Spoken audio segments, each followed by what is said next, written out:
Thank you for joining us on Business Now. I am Uchechukwu Onodo.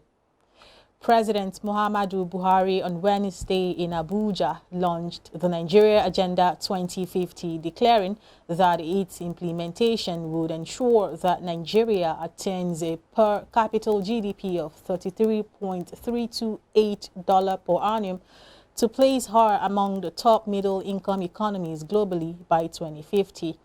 Buhari said the plan would also increase real GDP growth by 7%, create 165 million new jobs, and reduce the number of Nigerians living in poverty to 2.1 million in 2050 from the 83 million estimated in 2020. The launch occurred shortly before this week's Federal Executive Council meeting held at the council chambers of the Presidential Villa, Abuja. It comes about 7 weeks after Council approved the policy document on March 15th and nearly 3 months after the National Economic Council endorsed the agenda. At the launch, Buhari said the plan has a vision of a dynamic, industrialized and knowledge-based economy that generates inclusive and sustainable development for the country.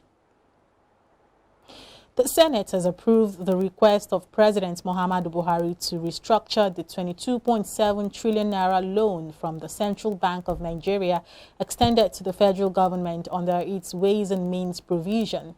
The Ways and Means provision allows the government to borrow from the Apex Bank if it needs short-term or emergency finance to fund delayed government expected cash receipts of fiscal deficits.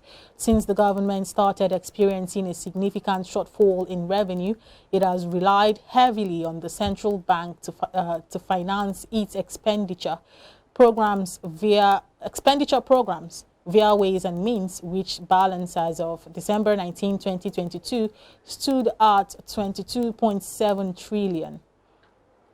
The federal government had said it would repay the loan with securities such as treasury bills and bond issuance.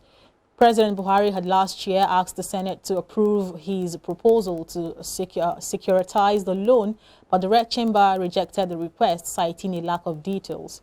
Buhari, while appealing to the Senate to reconsider its stand, said failure to grant the securitization approval will cost the government about 1.8 trillion naira in additional interest in 2023.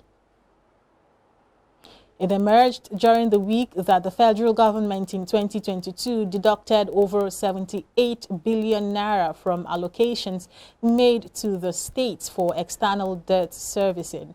A senior analyst with Budget Foundation, Vala Kwaga, a guest on iBrandTV's business breakfast program via Zoom, noted that this is a sign of regular government activity, but expressed worry over the sustainability of the servicing of such huge loans and a strain on government's dwindling resources.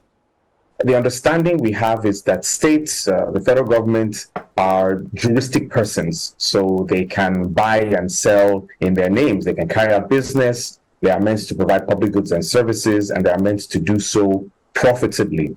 In that, while it is not uncommon for the federal government to deduct these monies at source, the worrying issue is the sustainability in the growth of this debt.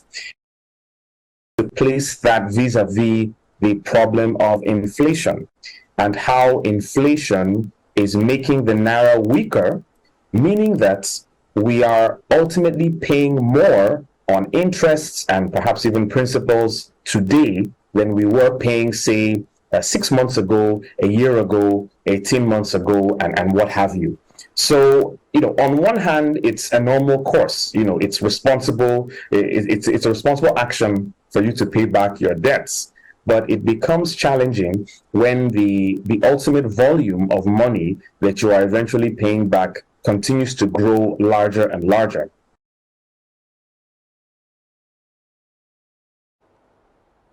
The Minister of Communications and Digital Economy, Issa Pantami, has asked telecommunication firms and other stakeholders in the sector to ignore any attempt to impose a 5% excise duty on telecom services. According to the minister, the sector has been excluded from excise duty tax with approval from President Muhammadu Buhari, which was announced on the 21st of March 2023, and affirmed that this supersedes any other declaration regarding the issue. The minister spoke on the heels of a report indicating that the federal government is set to proceed with the implementation of a 5% excise duty tax on mobile telephone services, fixed telephone and internet services, despite announcing an earlier exemption. This was according to a new fiscal policy measures for 2023 via a circular dated April 20th, 2023 and signed by the Minister of Finance, Budget and National Planning, Zainab Ahmed. However, a statement signed by the Senior Special Assistant Media Spokesperson to the Minister of Communications and Digital Economy, Mrs. Uwa Suleiman, on Wednesday stated that Buhari's exemption of the digital economy sector from excise duty tax remains despite new attempts to impose the excise duty tax on the sector. The International Monetary Fund has said that over 40% of deposits in local banks are now in United States dollars and blamed the trend of saving in hard currency on rising inflation and exchange rate volatility. The fund described the practice as a confirmation of loss of confidence in the local currency, adding that it is usually difficult to reverse. According to the IMF, market participants defend their wealth by shifting to dollar savings under high and persistent inflation. In its report on dollar savings, the fund said Nigeria operates with dollar buyers for international trade, finance, invoicing, and recently store of value. The IMF said the process of reversing citizen savings in dollars could be complex even after addressing the initial trigger, such as high inflation and exchange rate volatility. The use of dollars for storing value worsened in the country following the implementation of the Naira redesign policy and issuance of new banknotes by the Central Bank of Nigeria. Still on the central bank, the Apex Bank of Nigeria is about to introduce a new cashless payment system in Nigeria known as contactless payment system. Deputy Director, Payment System Management Department of the bank, Mr. Adeyemi Adefuye, who made this known in Calabar, said the bank will issue the guidelines for the operation of the cashless innovation in a few months' time.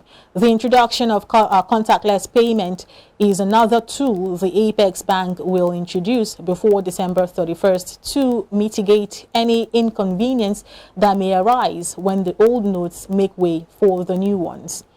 Adefuye described the contactless payment system as a technology that enables an alternative payment method whereby payment instruments are used without physical contact with devices. When operational payments can be made using QR code near-field communication, which is a technology that allows two devices like a phone and a payment terminal to talk to each other when they are close together. He said the instruments that will be used for contactless payment include prepaid debit and credit cards, stickers, fobs, wearable devices, tokens, and mobile electronic devices. And up ahead, federal government approved national blockchain policy. These and more will come your way after this commercial break. Stay with us.